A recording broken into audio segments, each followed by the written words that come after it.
Late at night, a woman got up to prepare for her wedding. She put on her leather shoes and used a drill to tighten the screws that held them in place. Then she used a wrench to fasten her corset. She dabbed a bit of her mother's ashes as eyeshadow. Her father's ashes were used as blush. Then, she put on her earrings again.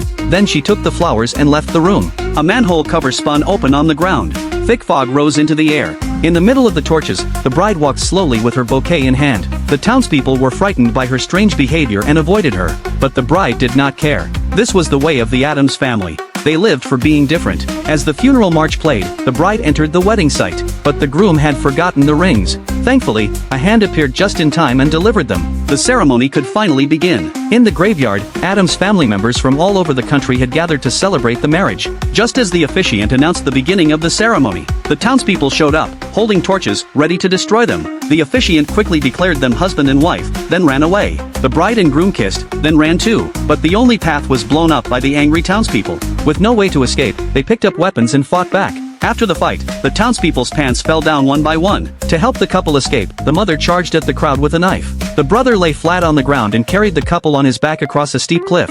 Though they were finally safe, everyone felt heavy-hearted. No matter where they went, angry townspeople would always chase them. So they decided to hide in their car and go on a honeymoon while searching for a new home. But their driver only had one hand. When he reached to turn on the music, he accidentally hit a pedestrian. The man rushed out to check. From the man's clothes, he realized this person was a mental patient. Through the lightning and mist, the woman saw an old, abandoned asylum on top of the mountain. They decided to stay there and stop running. Suddenly, a giant man in white stood up, but the groom stuffed 2 suitcases into his hands. Then he ordered the giant to lead them to the asylum. That was how the Addams family got a new butler.